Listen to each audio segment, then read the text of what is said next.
How exciting. Today was February 13th, February 13th, 2005. And I am 75 years old today.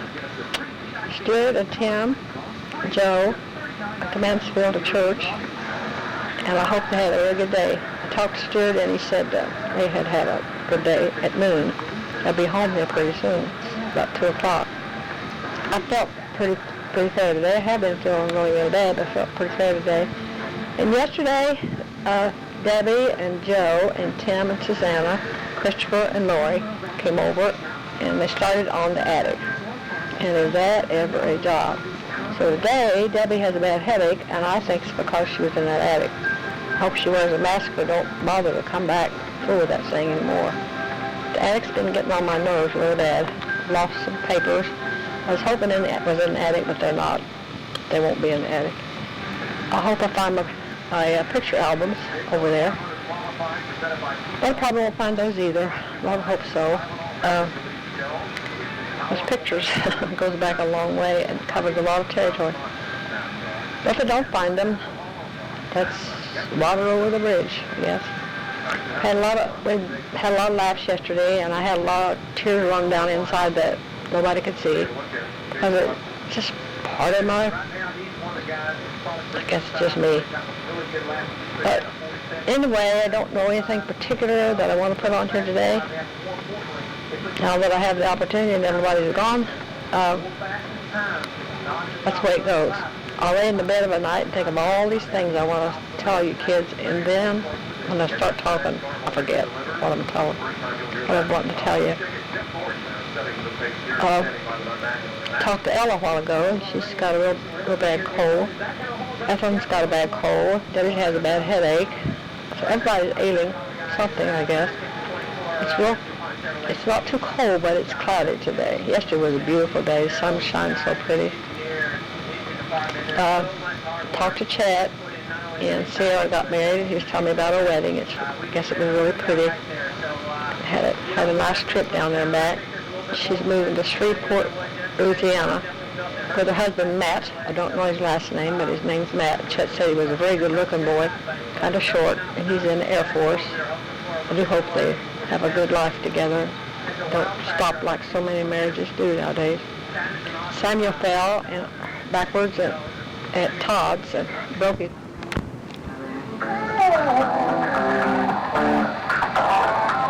Shadow, liner, and mascara in expertly coordinated shades for your eye color.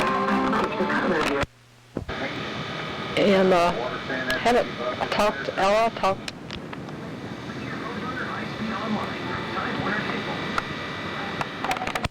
it all. And you're going to get bored listening to my rattling, so I'll see you later. David just called to wish me happy birthday, and that made me think of one of my birthdays, probably the most memorable birthday that was funny still.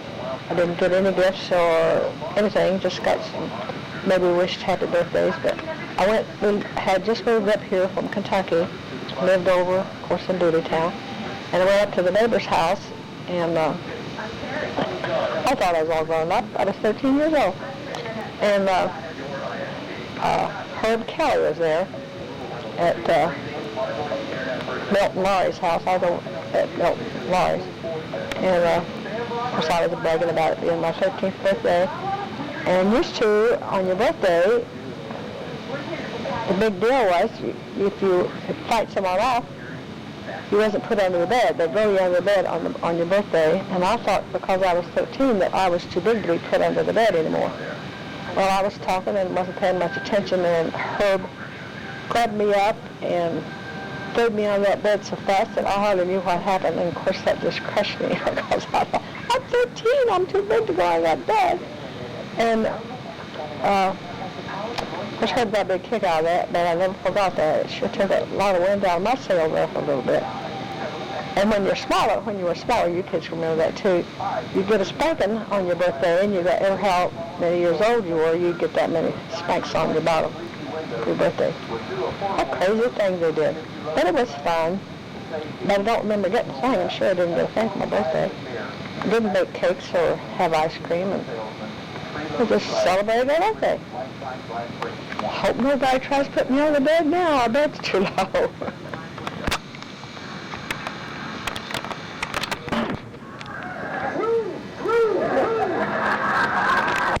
Brought me down something that I hadn't had for years and years and years, and that was Evening in Paris perfume. That was a perfume that if you could afford any kind of perfume, you tried your best to save up your money and get a bottle of Evening in Paris cologne, because I couldn't afford the perfume. But I used that from the time I was 16 when I went to work at Woolworths. I got my first bottle of Evening in Paris cologne. When I left Woolworths, they had a going-away party for me, and that was one of my parting gifts, was the Evening in Paris cologne set. And of course, from then on, I really loved Evening in Paris perfume, colognes, and I'd use it just on special occasions. I didn't use it every day because I didn't want to waste my perfume. And I remember I would write steward letters. I'd put just a little bit of my cologne on those letters. And I bought it then after we was married. Debbie said she could remember me wearing it when she was little. And then they quit making it. And I hadn't been able to find it for years. Ella liked it real well, and Jean liked it real well. So Denzel got Jean a big Evening in Paris cologne set. And she had the cologne, the perfume, and the whole bit. I never had the perfume before. This is the first perfume I ever had. It smells so good, and just brings back so many memories when it goes along with perfume. But it really smells good. It's not strong. It's not overpowering. She said she found it in a catalog that she got from Vermont, which is kind of strange. I thought they quit making it all together, and I guess they had, according to what Debbie read in this catalog. She didn't pay no sky-high price for it, but I was tickled to death to get that perfume. So I did get a gift this year. I get one every year. That's an 8-year-old boy on somebody's shoulder, and then you see like that 40-year-old guy and an 18-year-old girl, and there's like such a broad spectrum of people. Did the 18-year-old girl have her shirt on? Well, back again, where was I? I was talking about this being my birthday, and we've been talking about Dooleytown and the war news on the television now. Made me think of when we lived in Dooleytown. Had a lot of pen pals. That was your patriotic thing to do, was to write to the boys in service. And I did my part, Mommy said. I wrote to Uncle Hargis and Uncle Elwood, and they would give my name to their friends, and then they'd write me, and we'd exchange letters. And I wrote Uncle Hargis and Uncle Elwood every week, and I wrote a neighbor boy every week. I wrote him for 2 years, every week for 2 years. And Luella and Betty wrote him too. And I wrote another neighbor boy, and I wrote a cousin. And then the rest of them were just pen pals I never met. And one of them I wrote to from the time about 44. I wrote to him until January 46. When I found I was getting married, I wrote and told him. You're talking about the fact that like their friends now are like, 8, 2... Anymore. He wanted to meet me really bad after he got out of service, and he wanted me to meet him at Paintsville. And I was tempted, but I didn't do it. I'm glad I didn't. I was curious more than anything else. I'm just curious of what he was like because of his letters he'd written and so on. And but I didn't meet him. I still don't know what he looked like, what he was really like. His letters were interesting, but one would kill me.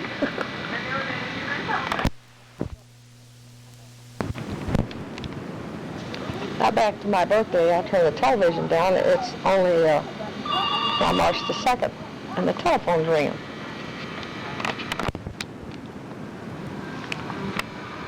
Well, now here I go again. It is March the 3rd. Stuart and Bob have gone over to the hospital to get Stuart enrolled in the hospital so they can have his pacemaker changed tomorrow. I'll be so glad to get that over with. And I'm doing okay. Blood pressure's kind of up. I think it's sort of the stress of getting ready for the pacer change and stuff. But I do that. And I don't have enough tape to go back to finish all my rambling I had started earlier. So I'll wait till I get a new tape and then really start over. But I'm feeling pretty good this morning. Dad and I have been having so much fun going through all these old papers and letters. We found letters, went back to 1960 from Lexi, which is a little sad in a way because the whole family now is gone. She had just lost Bubby, and it was the first Christmas that she wrote us this letter. It was sad. And then we found some from the kids and notes from the kids that made us laugh. And we've been having a really good time going through all that junk that dragged out of the attic. But the last 10, 15 years are gone because they were upstairs and they got carried across the road, and our neighbor took them out for us. Took care of them. I like to take care of him. But it's too late. Like Tommy told me last night in the email, it's only material things. And Joe told me the same thing. It is material things, but it's just fun. It's not nothing you idolize. It's just fun and enjoyable. If you have no memories, you have not had much of a life.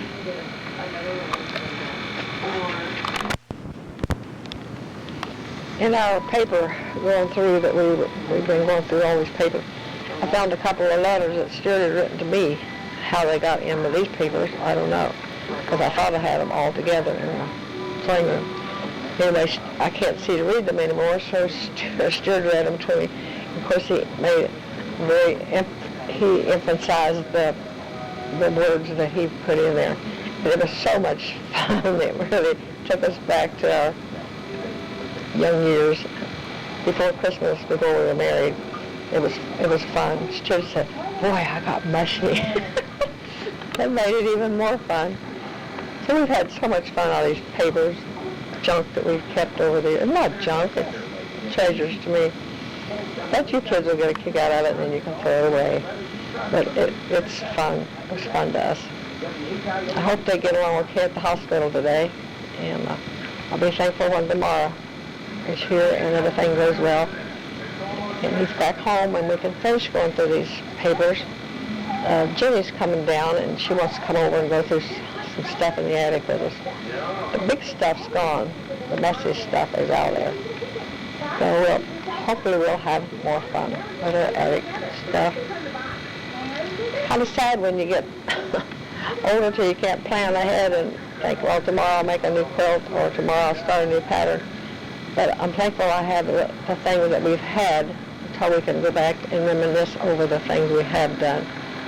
And we still have a future. We have each other. Hopefully we'll be well for a long time yet to come and enjoy each other's company. Got a big long letter from Tommy last night. It made me cry and made me feel really good. He's a wonderful kid. And I've got to answer him, and I've been thinking how exactly to answer him because he's so sincere. He's a wonderful little boy.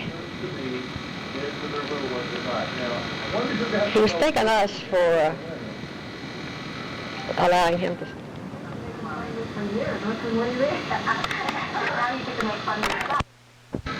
We felt good doing it, and I felt so good when he graduated from high school. I felt proud of, or from college. I felt proud of him. But I did feel like he had a little bit to do with it. Of course, I'm proud of every grandchild we have. I love them all.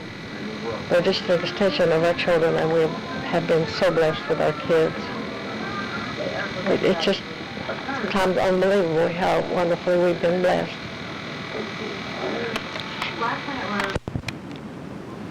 Annabelle's still in Florida.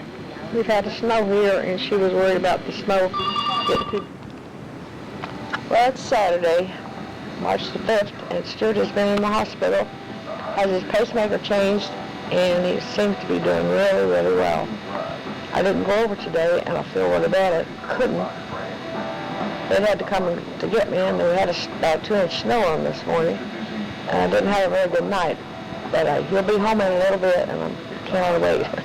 Back to Annabelle, like I was telling you a few minutes ago, she's on her way home, and they started home earlier than they needed to because they said because of the snow. Owen was teasing me. I don't know if he was teasing or not. He said they were coming home because Annabelle got homesick. So anyway, they're on their way home, and I hope they have a safe trip. Through the mountains, I guess they have had a lot of snow. But the sun's sure shining pretty now, and I can't wait for that Stuart Ross to get home. I didn't know I would miss him so bad, knowing he got along so well. But he seems to have gotten along really well. I hope he feels good when he gets home. I don't have much more to tell, except yesterday was a long day. We all went to the hospital about 12 o'clock, or 1 o'clock, I think. And Jean and Elwyn and Wendell, Mickey and Evan, as he's already just he's looking, and Brenda came over and sat with us until the surgery was over. Didn't last real long. And then we stayed until about 7:30 last night. And I had to go to see Dr. Octor, and they switched my medicine around again. So I don't know what they're going to do with me. I just hope they get this thing settled, get my blood pressure leveled off a little. Couldn't get out and run around. I wanted to go to church today so bad I could taste it, but I knew we couldn't. I'm anxiously waiting for Joe to get back to give us a report, because I wonder what happened.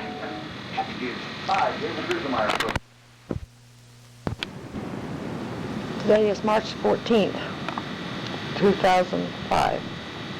Yesterday we met over in Enon at a real nice little antique tea room place for a surprise birthday party for Bob Spielman and Chet's 70th birthday.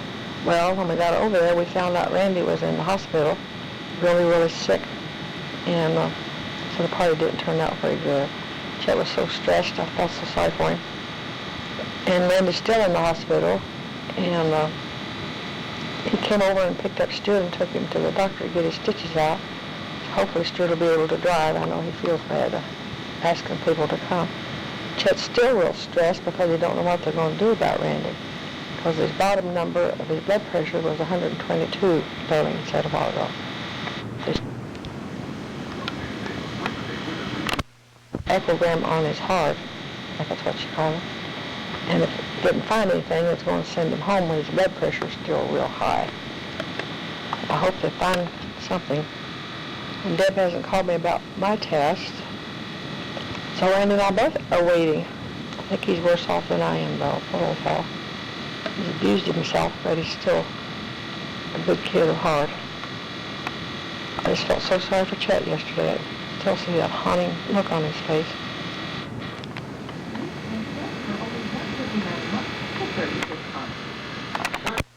But his birthday's not until 26th. Yesterday was Bob's birthday, and Susie wanted it together. I wish she'd have had it separate, but that would have been okay if everything would have been all right, but it was so stressful. I thought of so many things since the last time I talked on here that I wish I had put down, but it's kind of awkward. I'd rather write than to talk. Can you believe that? So I can concentrate better when I think I'm writing. And there's several things I wanted to tell you, and now I can't think of any of them. Maybe I will later.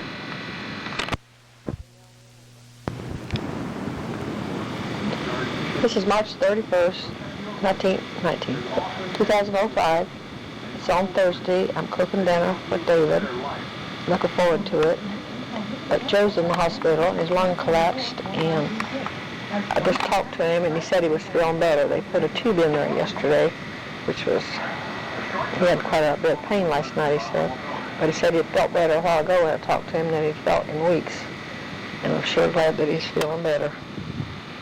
I've been worried about him for over a month. He didn't, the doctor didn't suggest giving him an x-ray evidently, and that's where they found, when they found it. He should be home in a few days, I hope. And heard from Tim. Sound like they're having a good time there in Florida. Tim's working, and the family's, he said yesterday went to the beach and made sand castles and played in the water and probably a little cold yet. But, anyway, they're having a good time. And tomorrow they're supposed to go to a Reds baseball game, preseason baseball game down in Florida, and then they'll be coming home. And Anna's with them, and Kevin's with them, so I'm sure he's enjoying them. The other two's probably missing out. Travis and Jenny's in school.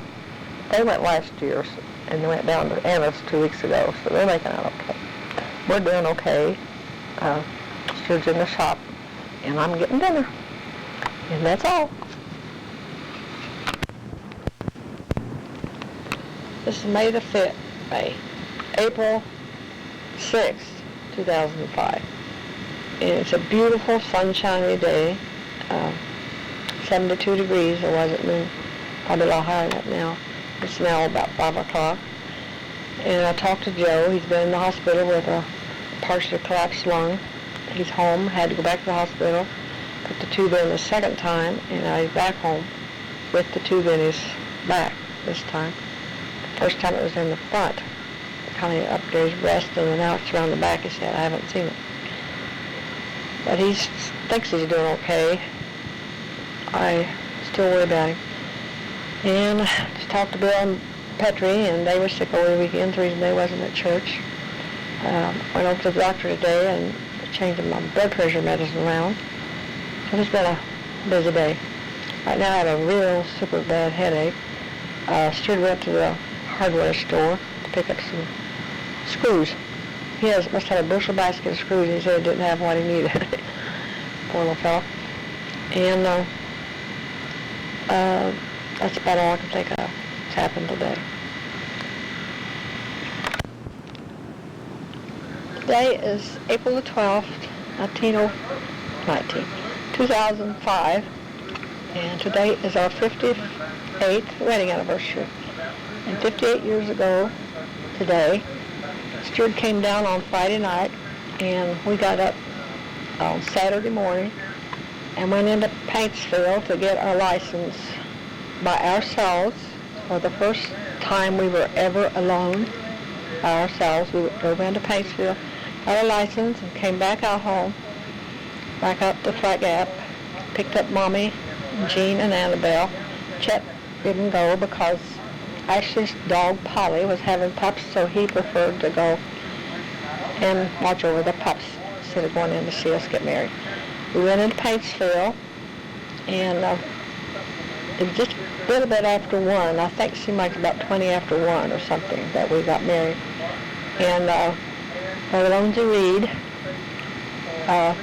was the one at the courthouse at the time. He was a county court clerk, and I'm thankful that it was Brother Lonzy. At the time, it didn't dawn on me I was going to the courthouse to get married, whether as a preacher or just a justice of the peace.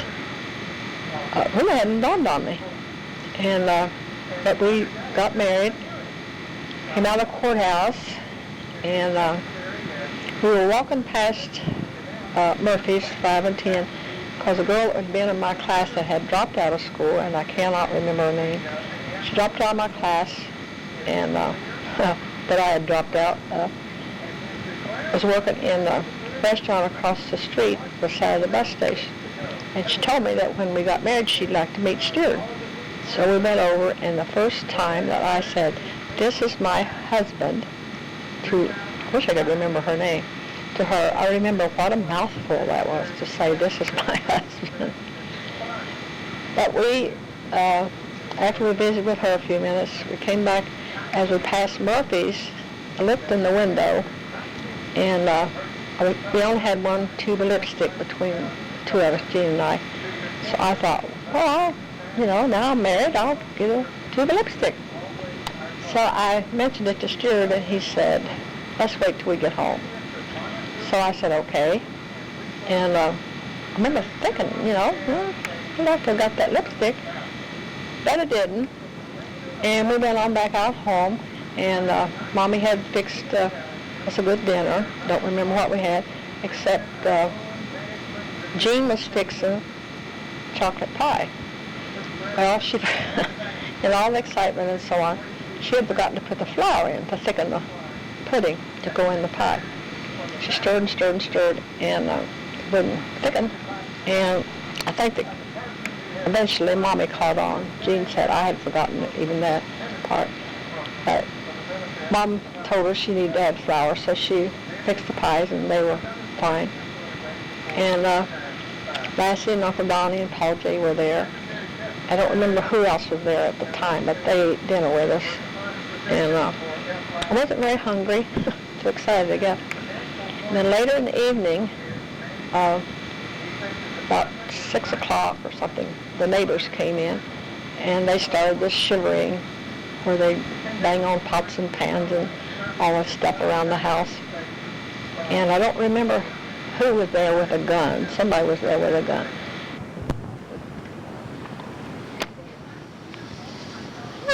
Got it fixed. Today is Samuel's 13th birthday, and it is August the 26th, I think. Not sure. It's Wednesday anyway. And it's been kind of a sad day. It's pretty outside. The weather's pretty and it's warm. Got a call from down in Kentucky, or David found it, where London Nolly's granddaughter died. She's 54 years old. I'm pretty sure she had cancer pretty bad. Molly Faye, Earlene's oldest daughter. And Earlene died with cancer. And Ted Kennedy died last night. Of course, that's all that's been on the news today was Ted Kennedy. And it's kind of interesting. It's history. I've talked to Jean. I've talked to Debbie. Debbie's fixing Samuel a birthday dinner. He's 13. And I remember so well how I felt when I turned 13. That's about my most memorable birthday, was my 13th birthday. I think I've told you this probably on every tape, but on my 13th birthday, I was thinking of myself all grown up. And Herb Kelly, I went up to Larry and Milt Hayes, just up a few hundred feet from where we lived over in Dooleytown. And I was kind of bragging I was 13, and it was some of the things you did on your birthday. We didn't bake cakes and have candles and parties and all that stuff. Couldn't afford it. So nobody did it, so we didn't feel left out. Except when you got older, they would roll you under the bed. And when you were little, of course, they put you under the bed, and it was no big deal. But when you got to be 13, when you thought you was all grown up, it was, oh goodness, it was so embarrassing. So I was at Larry and Milt's, and I was saying I was 13 years old, and Herb Hay, Larry's uncle, was staying up there working during the war before Sarah came up. His wife was named Sarah, Herb's wife was. And he grabbed me up before I had time to blink my eyes and roll me under the bed. And I didn't feel so big then. But that's my most memorable birthday when I was a kid growing up. Besides, I had come from a one-room school in Kentucky and came up here and started in a junior high school at Roosevelt. They tore that down. Made me feel so sad. Anyway, the school, you had to change classes, which you kids are very familiar with, but I wasn't. One year I'd go from one table to the next table because our classes were taught at tables. And I had been promoted from the 6th grade into the 7th grade before I left Kentucky. I went from July to December in the 6th grade, and then they said I was ready for the 7th grade, so they put me over in the high school building into the 7th grade, and we moved to Springfield. And then, of course, when I got to Springfield, I started in the 7th grade. And I dreamed for years after that, a long time after I got married, that I couldn't find my room. That was so confusing when you move into a new school. And on the other tape that I couldn't get to play, the tape player wasn't plugged in well, so I may get it out, start over. I don't know. I doubt I will, but I might. But anyway, David called me and told me about Molly Faye dying. That was Earlene Ferguson's oldest daughter. That was London Molly's daughter, Earlene was. And she's been dead 10 years or longer. And she died from cancer. And I'm pretty sure Molly Faye had cancer, and Carolyn, I think, had cancer. But as far as I know, Carolyn's doing okay. And Marialke died from cancer. Russell died from cancer. And Molly died from cancer. And I don't know what Lundy died from. Old age, I think. He was getting pretty old when he died. Now I got this thing working, I'm not in the mood to talk.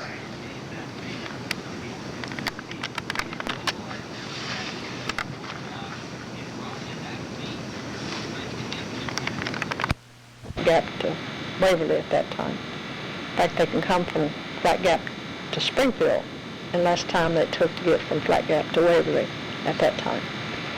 And we came up to Stuart's mom and dad's. Now then I was nervous. I really was getting nervous. And we got out, and they were waiting for us, and we met Stuart's dad down just before we got to the lane where we turned up to the house. And Stuart introduced me.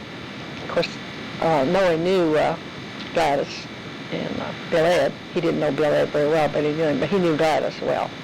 And he shook hands with Gladys, and Stuart introduced me, and what he said to Stuart was, "Well, you finally got her." He didn't say hi or anything to me. He just said that to Stuart. Well, Noe was walking down to Uncle Mason's. He went on down toward Uncle Mason, and then he came back pretty soon. But we went on up to the house, and Grandma came down to the car, and we got out, and Stuart introduced me, and Grandma spoke to Gladys. And I remember I reached out my hand and shook hands with her. And I said, "I'm glad to meet you." She didn't say anything. And we went in the house. She had a good dinner fixed. I don't remember what she had fixed, except I remember thinking it was a good dinner. She had the table set pretty. And she had baked what I later learned was a Lady Baltimore cake. It was white cake. It tasted real good. It was pretty. And we ate dinner, visited a little while, and then we had to take Bill and Gladys back over to the bus station to get a bus into Springfield. We had stopped on our way up. As we came up, we had stopped and asked what the time schedule was to go on to Springfield, and we found out, and then we came home, ate, and took them back to Waverly. And while we were back over at Waverly, Stuart's mom asked Stuart to pick up a 25-pound bag of meal.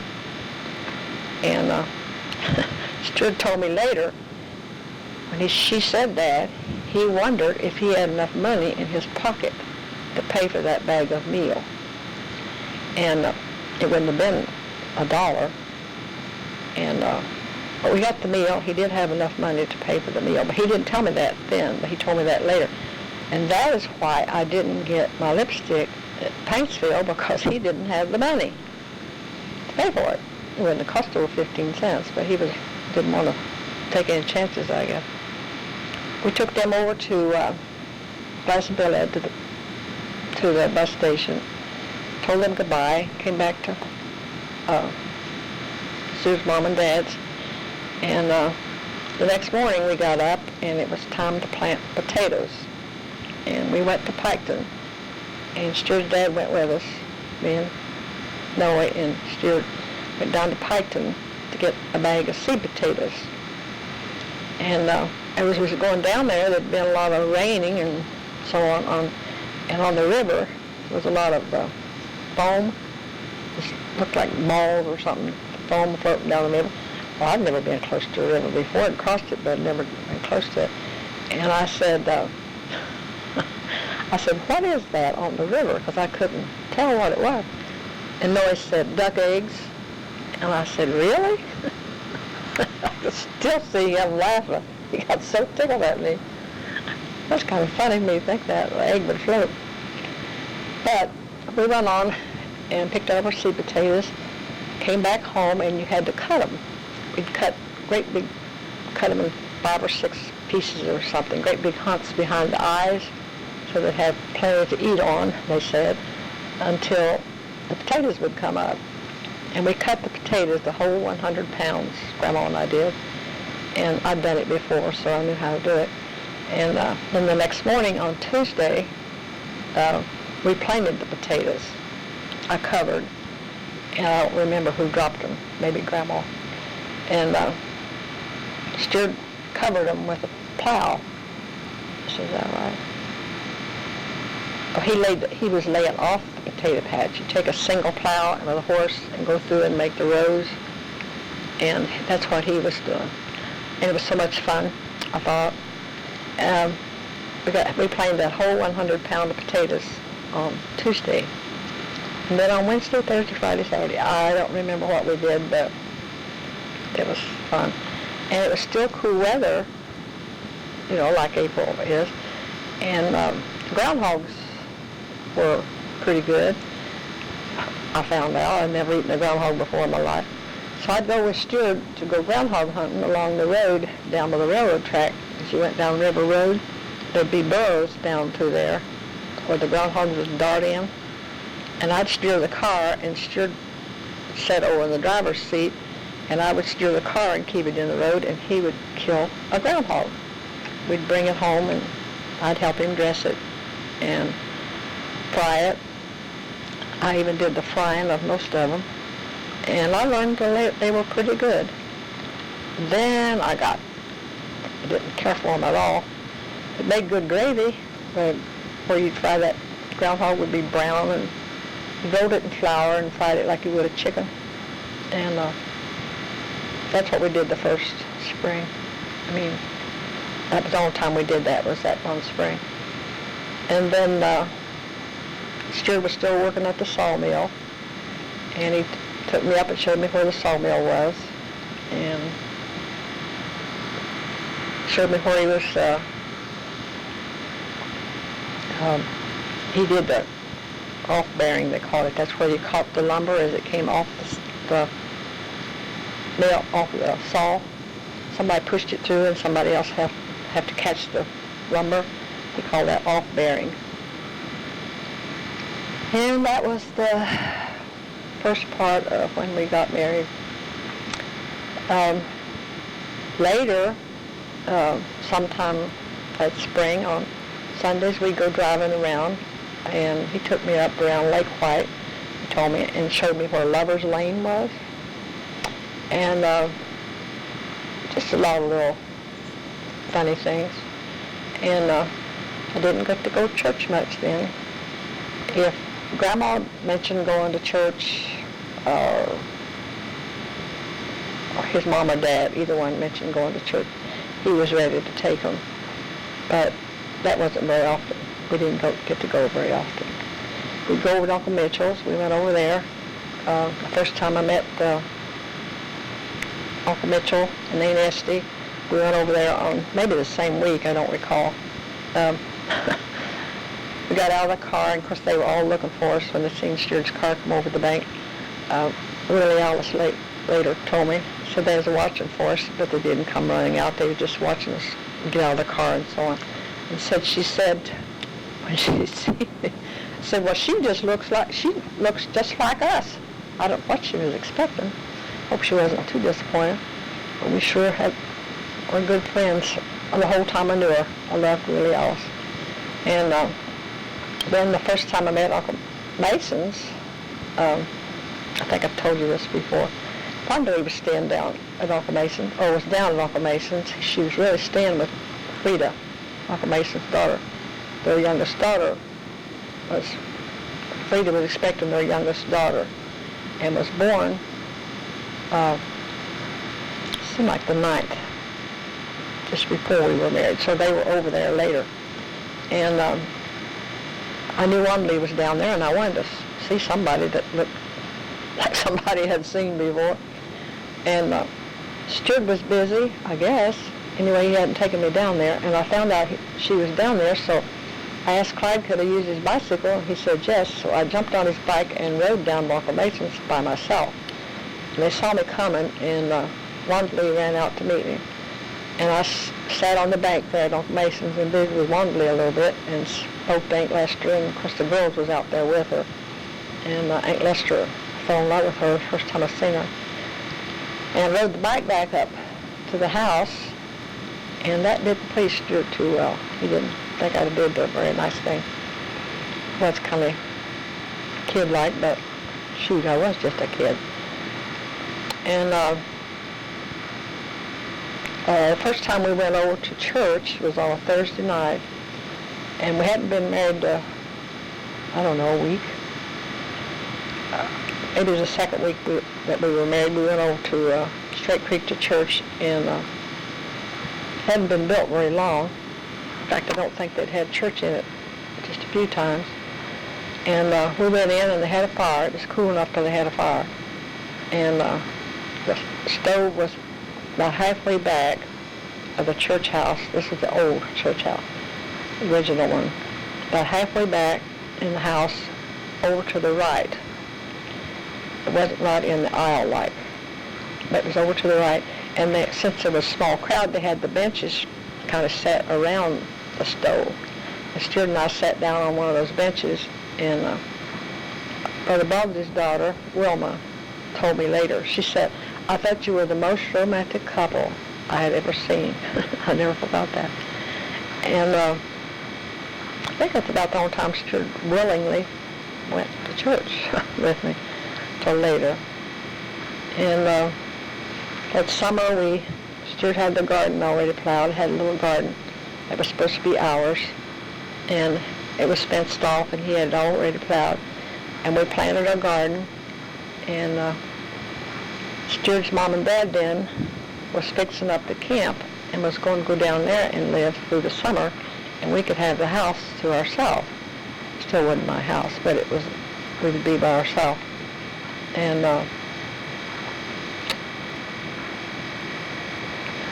they fixed the house up down there and went down to stay before Memorial Day. So we was married the 12th of April. They went down there about the 1st of May, the best I remember, to stay. And we stayed down there by ourselves, or stayed there on Meadow Run by ourselves, I think 3 weeks. But it had to have been. They moved down there about the second week of May. Of course, we lived by ourselves for 3 weeks.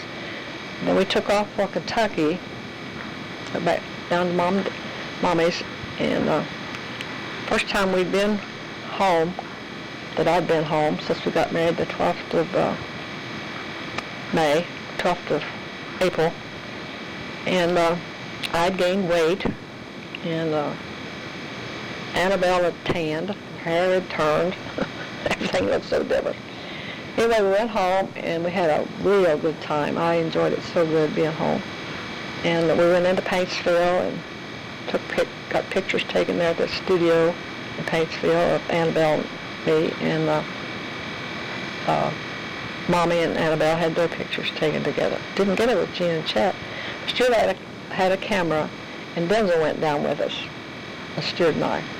So we just had a lot of time alone, didn't we?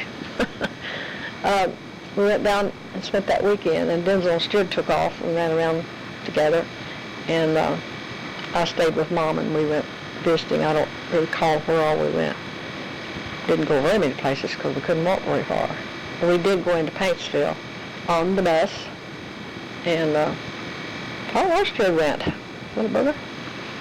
And he went to French Creek was one place because they took a picture of Denzel's grandpa's house, home place, that later burned, and that's the only picture that we had, they had, of Denzel said that he had of his grandpa's place.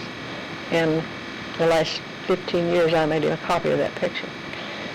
Anyway, we we visited, and then Stuart came back, and we went to down where Denver's buried, took pictures, and we went up to Daddy's grave and took pictures. Went up to Flat Gap and took pictures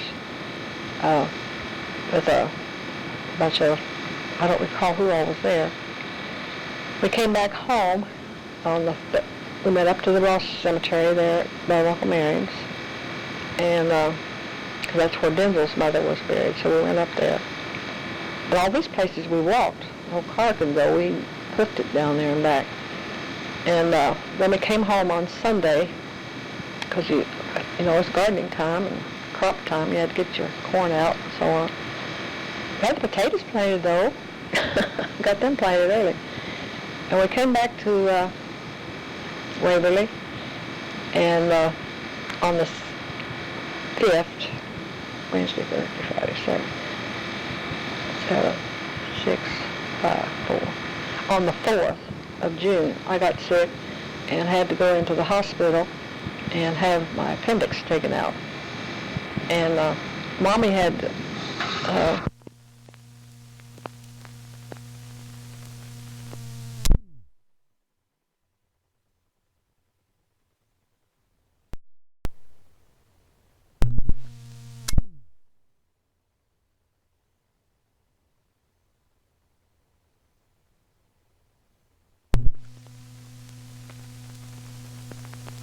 I can get to work a little bit ago. Today is July the 21st, 2009. Been a while since I started this tape. A long while. I think it's back in 05 when I started talking on it. It started out with history of Grandma Lizzie for Anna, but I've messed it up so much I think I'll make a fresh one for her, for all of the grandkids. I think all of you'd be interested in some of Grandma's early life. You older kids remember Grandma pretty good, especially Carolyn and Debbie, since they're the oldest. Because I never knew her before we were married. I'd met her, but I didn't know her at all. I just what Aunt Maria's told me and what little bit Grandma Lizzie told. She'd talk about her childhood, and of course I'd keep asking questions, and it was interesting. She had an interesting childhood. And Grandma Travis, Susan Travis,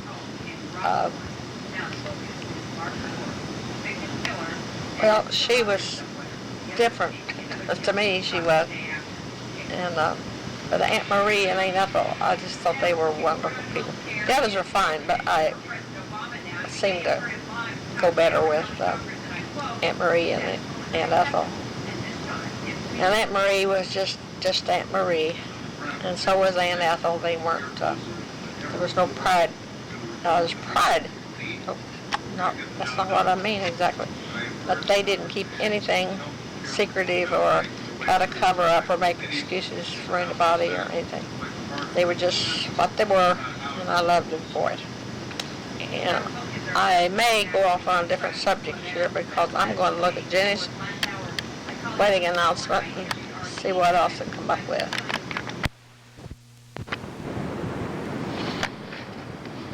This is June the 23rd, and I thought I recorded on this last night, and evidently I didn't, so I don't know what I did. You may run into it later, I don't know. I'm not too good even at a tape recorder. I can't write anymore and can't even do a tape recorder, which is kind of bad.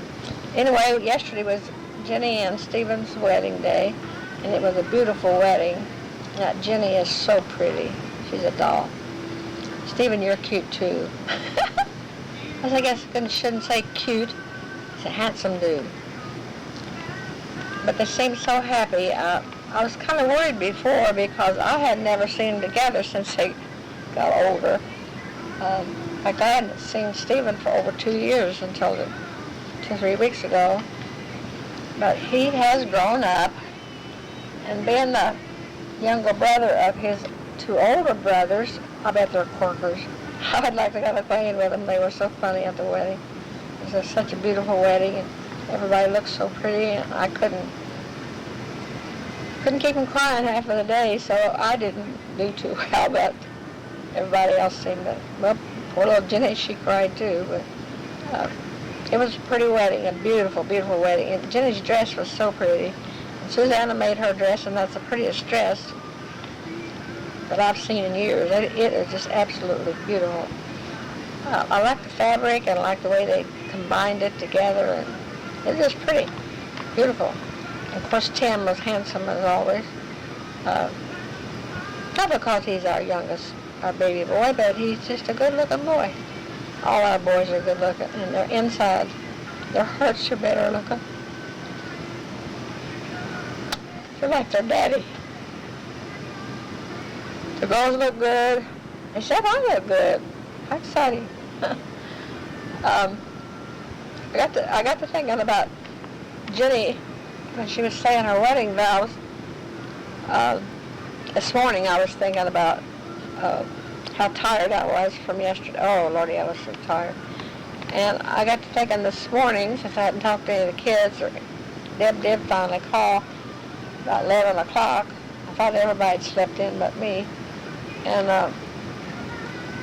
anyway, I got to thinking about the difference in weddings. And Stuart's in my wedding, and the kids, all the kids, even Hillary had a beautiful wedding. She didn't get all dressed up, but she should have. But she didn't. I don't know what their choice was, but they had a pretty house, and they're making it a beautiful home. Not a house, but a beautiful home. They have 2 beautiful children, and I think that Brandon is so good looking, and Hillary is his equal. Oh, she is so pretty. Beauty don't do it all outside, but the beauty is inside, and all the grandchildren and our children.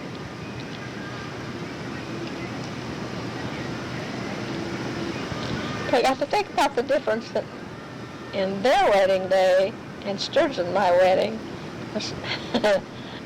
Ours were funny, but it was sincere. It lasted 60 years, and I think that was wonderful. We had 60 good years. We had a few bad days in those wonderful years, but we did have 60 wonderful, blessed, very blessed years. I've often laughed and said that I had been married twice because we went to the courthouse to get married. I didn't know when Stuart was coming down. Sure, Stuart's mother and dad were sick, and he wasn't sure what time in the latter part of April he could come down, so as soon as they got better, he just came down, and we went into Paintsville and got married. And I had to go in on Saturday morning, got a license, came back out, got Mommy and Jean, because Mommy had to sign for my marriage license because I was underage. I was 17. And the ceremony that Brother Lundsey Reed read is in the back of the Sweet Songster book. Very, very short, and all you had to say was, "I do." Well, when it came Stuart's turn, he said the same thing that Kirk said yesterday to Jenny and Stephen, except that's all he said. You know, do you take this to be your lawfully wedded wife or whatever? And Stuart didn't. He was nervous. I was nervous. And he said, "Dupe." I thought to myself, I can do better than that. So when it came my turn, he asked me, and I said, "I do" too soon, so I had to do it over. So I said, "I do" twice. So I was married twice to the same person and within 3 minutes. Maybe that's what made it stick so well, you think?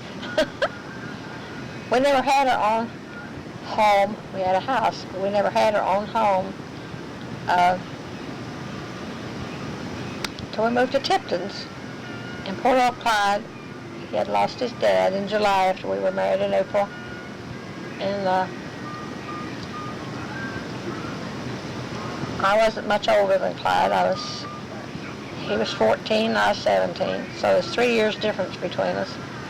In fact, it wasn't even 3 years yet. Almost 3 years. And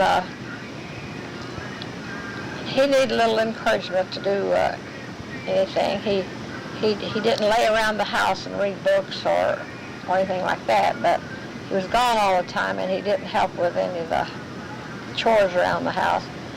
But he was a lost little boy. And I look at little 13, 14-year-old kids now, and I would love to have been older,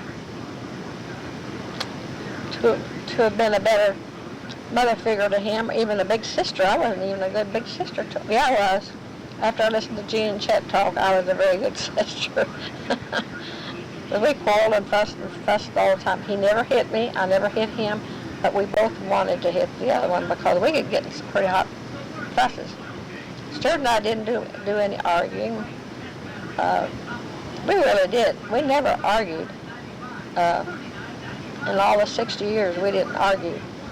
We'd say our little piece, and then we'd go silent, and that might last a day or two, which isn't good. It was very, very bad. It was terrible, but we didn't argue. That's the truth. Kids can tell you that. We didn't yell at each other. Stuart yelled at me, I'd have run for my life, I think. Even back when, before he joined the church, he never yelled. I didn't yell. I wasn't used to that at home, at yelling and stuff. When Mommy and Daddy would have a disagreement, Daddy would say probably 2 good sentences, and then he would disappear. Now, Mommy was a different story. Mommy would just keep on arguing, a fussing and a fussing and a fussing. We all knew Mom, so we just kind of took her at her word, or part of her word, and took off. I think she did pretty good raising the kids by herself after Daddy was gone. But they loved each other, and they showed it. They was very affectionate with each other. And they say, and I believe it, that that's the best lesson you can teach your children, how to treat their spouses, is to be good to each other in front of your children. Be affectionate to each other in front of your children. It wouldn't have shocked our kids at all for Stuart to walk up and kiss me right in front of them. In fact, he did it a lot. And I miss that so much. Even not in company, he'd come up and put his arm around me. And we've been to, and Mommy told me about it wasn't when I first got married, but it was right after we got married. Mommy told me, said, the way to have a happy family life, to get along well with your husband, was to always court them. Said, when you get married, you don't quit courting your partner. Well, you kids would say flirting. And that did work. I remember I was telling the kids the other day, when Stuart was in the hospital in fall of 1991. We all thought he was going to die, and almost did. He came home, and we hadn't been to church for quite a while. And when we got back to church, we had our certain seats where we sat at church, and that seat still looks lovely.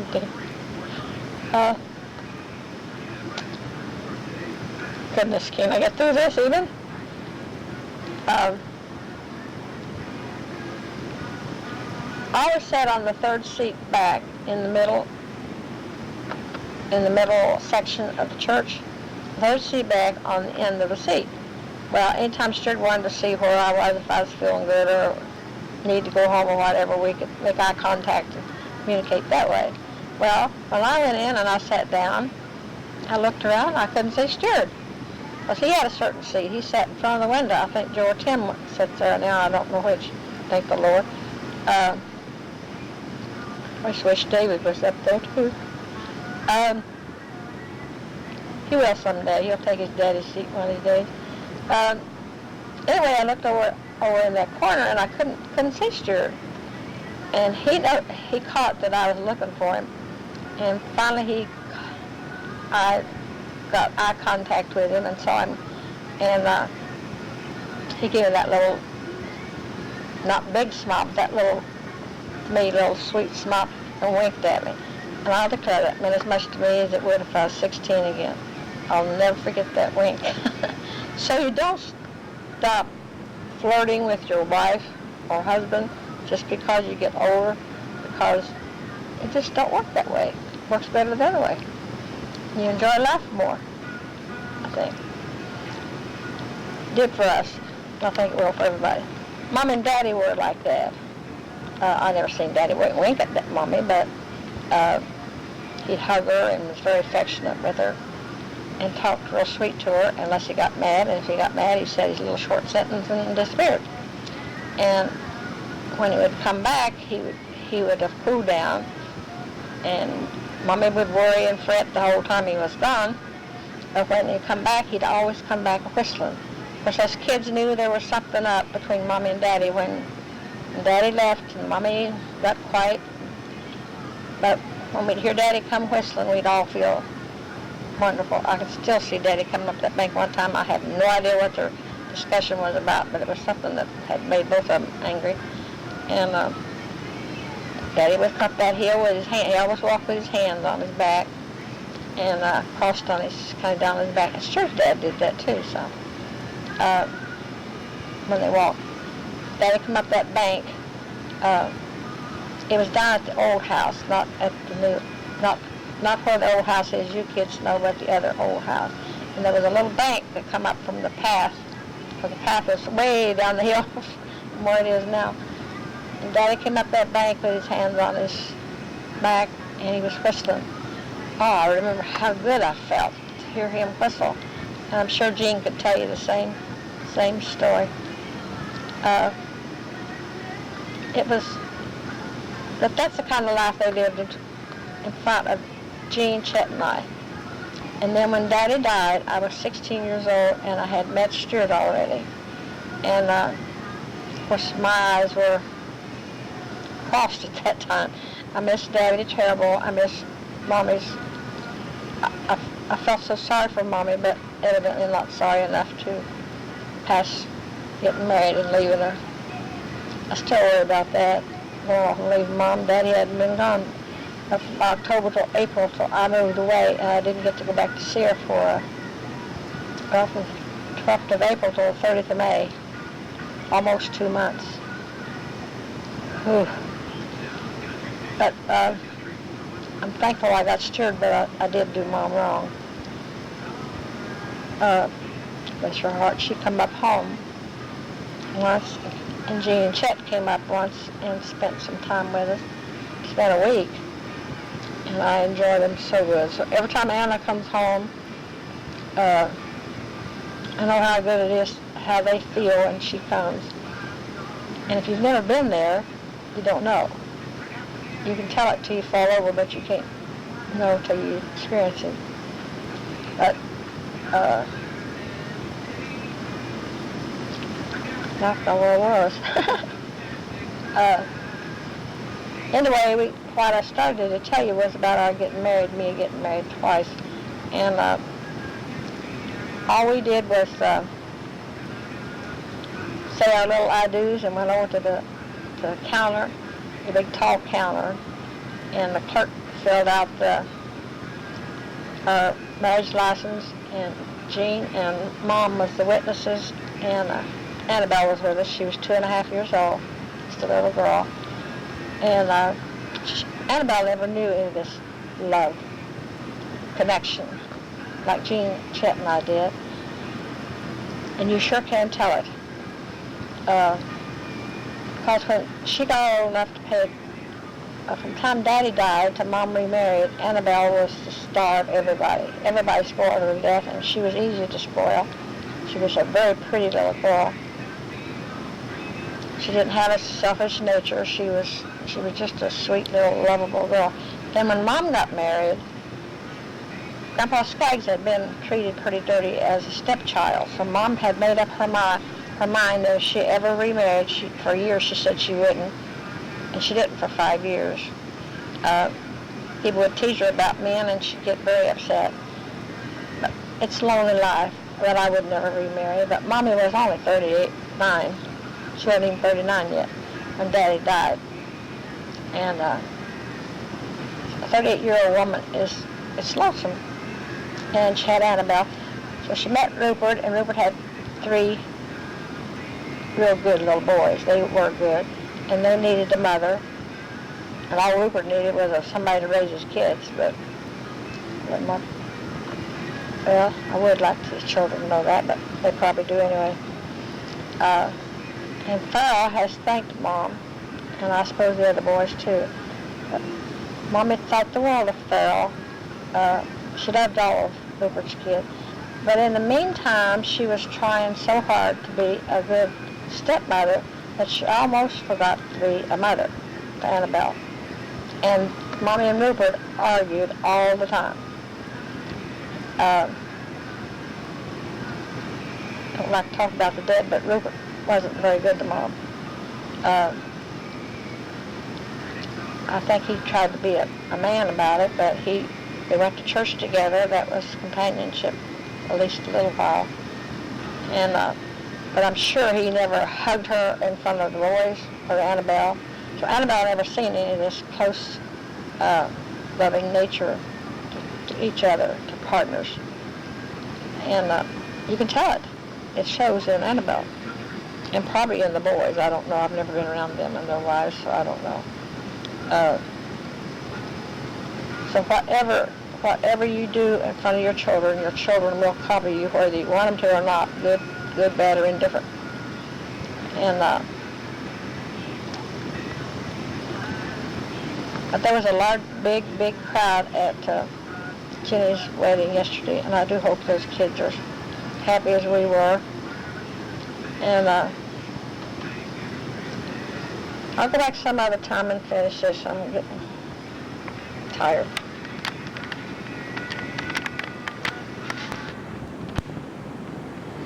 Well, I'm back. It's Friday morning and I'm getting ready to go to Kentucky, and I feel sad because Joe's family's not going. I hope it's nothing personal, because they could take off tonight like everybody else, but they chose not to go. And I hope to have a good meeting at Hickory Grove tomorrow, next day. I'll think of them. And I hope I make it to Kentucky. I sure don't feel much like it right now, but I hope I do. I was thinking a while ago, and must have been Joe and David had a spat, and I sat down with them on the stairs, and I don't know how we sat down there, but I told them that what I wanted most in life was those kids to love each other when they grew older. And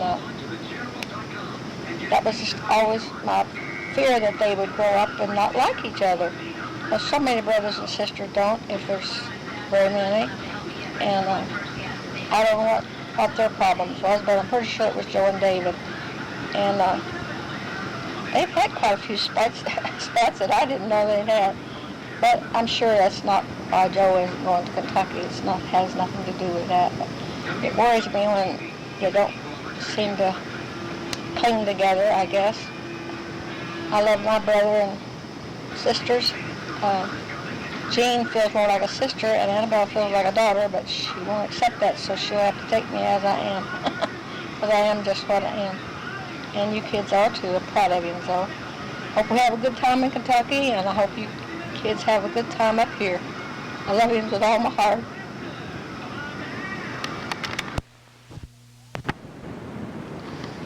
Well, it's been 2 weeks, I guess, since I talked on this thing, and this is, I think I heard him say September the 16th. It's Thursday evening, and the kids are getting ready to go to the association at Old Little Paint. Joe and Tim Joe's down there, and Tim's on his way. He went down to North Carolina and got Anna and the baby, come up to go to the association, and boy, I'd like to go. But I don't feel like it, so I guess I'll count my blessings and stay at home. I'm just thankful that Joe and Tim are going, and someday David will be going with them. Kind of glad to have him home this weekend. I was thinking a while ago how lonely it would be if David and Ethan were gone. And I remember Teresa's home. So Teresa and David and Ethan are home. And all the grandkids. I could whistle for all of them if I need them. But I haven't felt good today at all. I've been really feeling bad. My blood's too thin, and the nurse is coming out tomorrow to take blood. That's one reason I had to just forget about going to Kentucky, but I haven't felt good today, so it's just as well. I feel real lightheaded, and I just plain don't feel good. There not be nothing wrong with me, but I don't feel good, so that's about the same thing, I guess. And Debbie came down last night, and we went through our quilts, my quilts that I've made over the years, and I'm supposed to mark them and record about them, and I'm going to try to, but don't want to this evening because I just plain don't feel like going and pulling around with those quilts. Maybe I will tomorrow, and it's getting kind of late now. I think it's about 7:30, and that's kind of late. And I just ate, and I feel miserable. David brought our dinner out, and I ate he brought a fish sandwich out for himself, and brought me one, and a milkshake. Hey, I forgot about that milkshake. And I drank part of it for lunch, and then I ate the fish sandwich, half of it a while ago, and I'll eat the other half probably tomorrow. I've got enough leftovers in that refrigerator to feed an army. I hate to throw it away, but I can't eat it, so I guess that's what I'll have to eat. I got a watermelon we did in Kentucky. Gee, that's been 2 weeks? I guess it has.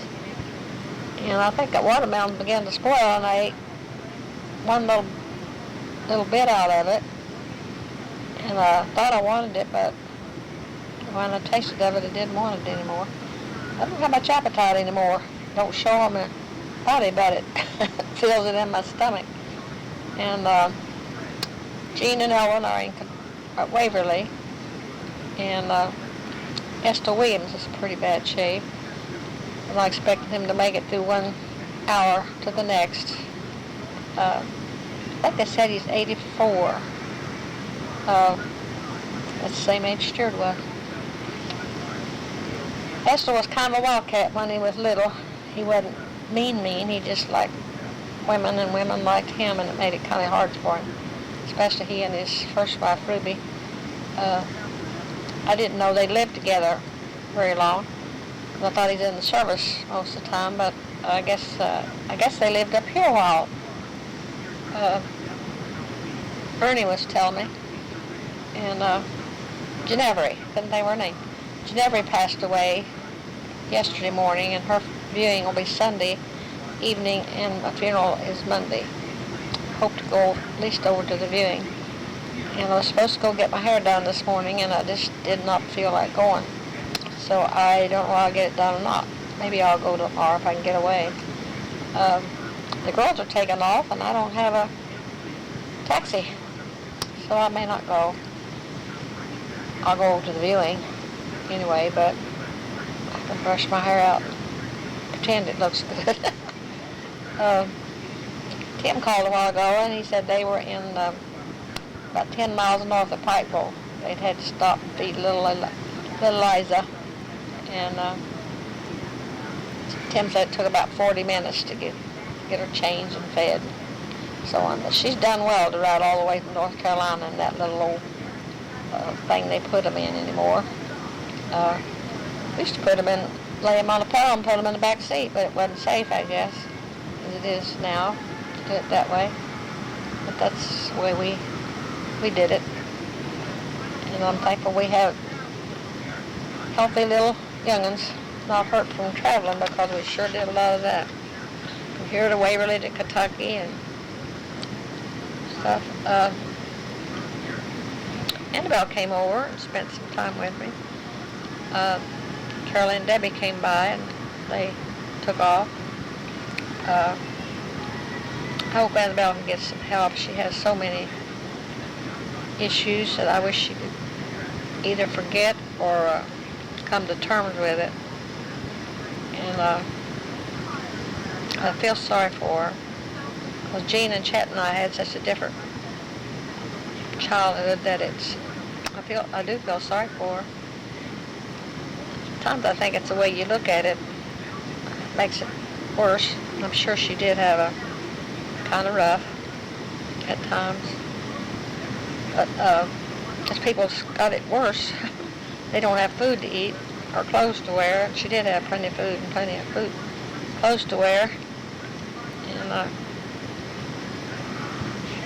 I'm just thankful I had Daddy a little while. Annabelle can't remember him, but I thought he was a wonderful person. Everybody did. Well, a few people didn't know him, thought he was lazy, and that hurt terrible when I heard that. But he died at 46, and the funeral director said he only had a part of one lung when he died. So he couldn't have felt very good a lot of that time. But he worked on WPA, and that gave him a black eye. The kids get upset with me when I mention that, but it's the truth. They can't understand it.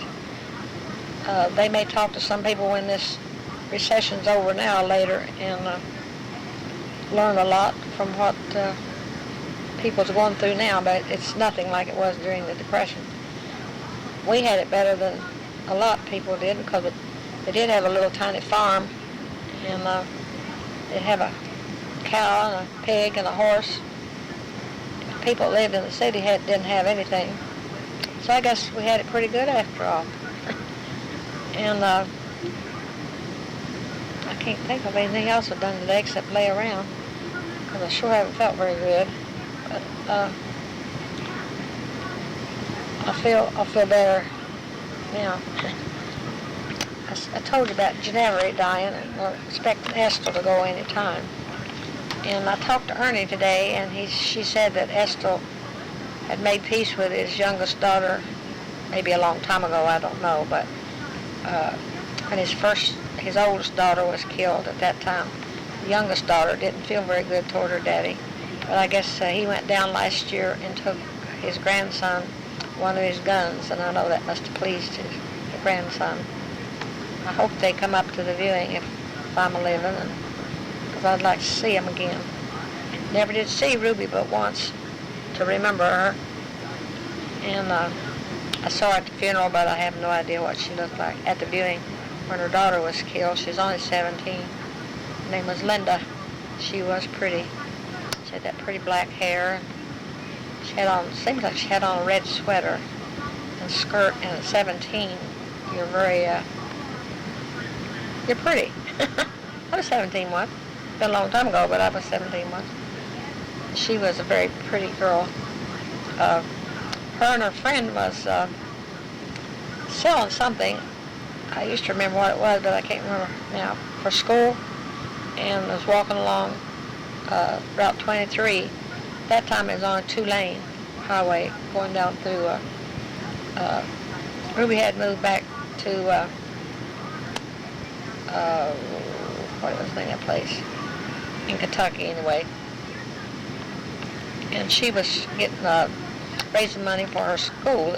Linda was a little girl, a young girl. And the car hit her and her friend and killed both of them. And they had viewing in different funeral homes, but then they had the funeral in the school. I didn't go to the funeral. I took Aunt Lester and Joel, and must have been Frida, and Faye and Helen, and so I guess 5 of Aunt Lester's kids. I don't think any of our kids went because they were kids, and I had a station wagon full. But I drove them down to Greenup, Kentucky is where she lived at that time. That's where they had the funeral and the viewing. That's where she was from, where Ruby was from. Maxine's not doing good. She's in a nursing home. Poor Maxine. And I guess Estel's memory's fading. And the last I heard, he wasn't even talking to him. He wasn't able to talk. He's had a long, don't seem long, but life. And I'll talk to all of you later, hopefully. Today is September the 20th. It's a Sunday, about noon, and I'm eating. The kids are still in Kentucky. This is the last day of the Old Paint Union Association. To me, that was always the saddest day, because a lot of people, when you meet the following year, aren't here anymore. And kiss them all goodbye and tell them all goodbye and everything. And when you'll see them again, and that was last year for me, so I didn't get to see them again this year, because I didn't feel like going. I live till next year. Let's hope I feel like going. If I don't, that's the way it's supposed to be, I guess. I just wish David was with them. That's my greatest prayer. But may not be in my lifetime, I don't know. Someday it will, because he has children following him. And if it waits too long, they may not see the light in time. It's whatever the Lord wills. I hope they have a good day today at Old Paint. In my mind, when I think of them going to church, I would think of them going to Bethel. So I went to Bethel last year and had such a good time. It was just a wonderful weekend. And since I've talked on here last, Ginevra passed away last Thursday, this past Thursday, and Estelle passed away yesterday, day before yesterday at noon. Ginevra's viewing is tonight, which I doubt if I go, and Estelle's is tomorrow night. His funeral is Tuesday. I hope I get to go to one of them. The viewing of the funeral. It'd be good to go to both of them. I knew Ginevra, but not as well as I had known Estelle Maxine. I went to school with Maxine. She was a pretty young girl. And talked to Exer yesterday. Of course, we got to reminiscing off on 1,000 subjects. And she wanted to hear from Loida, and I called Loida. And I told her Exer I'd call her back, and Loida was gone, so she called me back last night about 10, and we talked probably an hour. And it's good to talk to Loida. I guess she's doing about the same. I wonder if she's still going to church. She didn't mention it. Well, she went to over in Omega, I think, kind of closed down because everybody died off. Members all died. That's what's sad also. We have a lot of young members at Hickory Grove. Just hope they don't change things too much up there, which I'm sure they will, because it's changed since we went there, since we joined up there. Stray Creek is nothing like it was. Hickory Grove not very little like it was when we joined the Hickory Grove either. A lot of things have changed, but not as much. If you was to go back and could go back and put them side by side, what Stray Creek was when we left and what Hickory Grove is today, they would be very equal. The only thing different would be the closed communion. Because at that time at Stray Creek, there was no music, no Sunday school, except when Stuart wasn't down there, and then they'd have Sunday school. Stuart did not like that, so he left. And then they got Sunday school in. I really don't know where they find it in the Bible they shouldn't have Sunday school, but I don't know about that, so I can't speak since I don't know for sure. I know that we wasn't used to it. Children were taught at home when I was a kid growing up. Nowadays, it's probably never mentioned in homes. So a lot of parents, even way back then, would send their children to Sunday school, and they wouldn't go to church themselves. So maybe that's the only time they got to hear anything about the Lord, or about the Bible, or anything. I don't know. But music in church, I don't like to hear it at Hickory Grove. It sounds fine at Stray Creek now, but it didn't at the time. It just didn't fit. When that church was organized down there, they were about half and half United and Enterprise. I've heard them tell 2 or 3 more Enterprise than there was United. I think the preachers is what decided that crowd. Anyway, they went in the association with the Enterprise. But to me, Enterprise was fine because that's where I was converted, and it was a wonderful, wonderful place to go to church. That's Flat Gap. But we went there, been there to funerals, but we went there to church when Russell was baptized, which was about 2 years before he died in 79, 89, 99. 99, I think he died. Well, 92. I guess it's 92 when Russell died. And of course, when I was baptized, we went to the creek, and now they go to a baptistry in the church. And in the Bible, it said they went to the creek, to the river. They don't have any rivers down there, so I guess the creek would suffice. And they used to baptize out at the pond. Can't remember that fellow's name. Near Flat Gap. And a lot of people, older people like myself, would complain that's not moving water, so that isn't a good place to baptize. But I've seen 2 baptized there, and they haven't been back to church. So I don't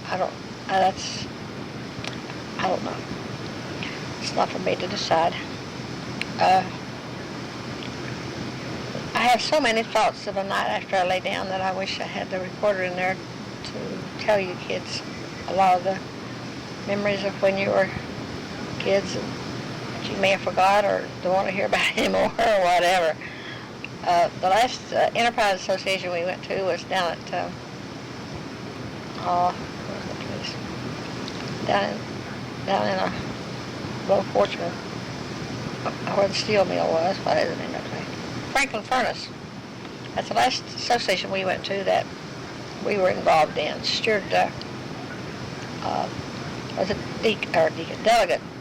They sent him away about every year, it seemed like.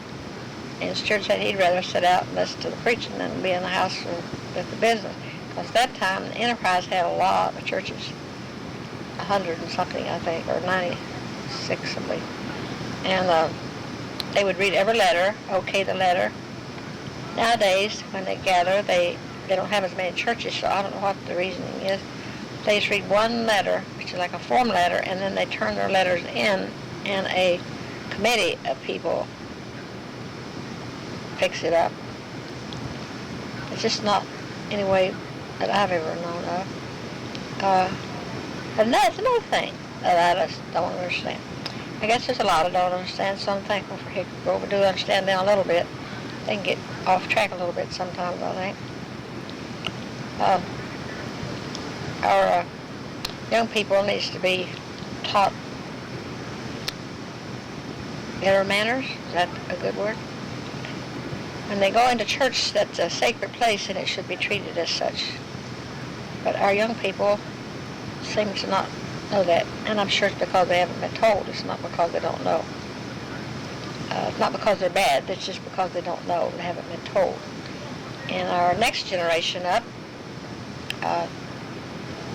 part of them went to church when they were little and were made to sit still and not be talking or eating all the time.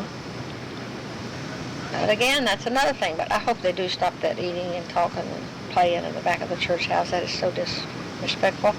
It's embarrassing when you take somebody in, take somebody to church with you that's not accustomed to our ways of worship. There's enough there from the question without having to put up with a bunch of little noisy kids in the back. We had 5 little noisy kids, but we kept them in the seat with us, and they knew who they belonged to. So if they wanted to jump on somebody, they had to jump on to us. Of course, they didn't have to do that very much with their daddy around. Tim told me the other day to not judge other people's kids by the way we were raised. I'm not judging them, but I am measuring them up because I felt like you kids were raised. Sometimes you probably thought it was kind of rough, but I'm very proud of you now. And I think that's the main thing. And David, I don't know about David. I heard, he said, that when we left Straight Creek, that he had just got acquainted down there, and then we up and moved, and he didn't seem too happy with our move. And I hope that's not been a stumbling block to him.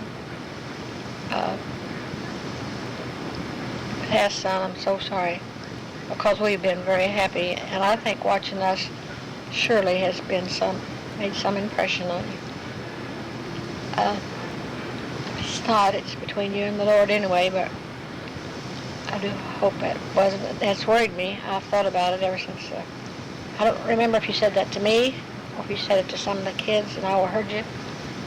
I just don't remember, but I do know I heard that. I think it was from you directly to me. I can't swear to it now because it's been 40-some years ago. And I couldn't swear to it yesterday, the way my memory is sometimes. But I'd like to be at old little Pate this morning, and Anna came up with our little Eliza. I noticed they're calling her Eliza, which is pretty. Our little Eliza, such a disappointment. I hope our little Eliza, well, it'll be a different story. Either way it goes, it'll be a different story.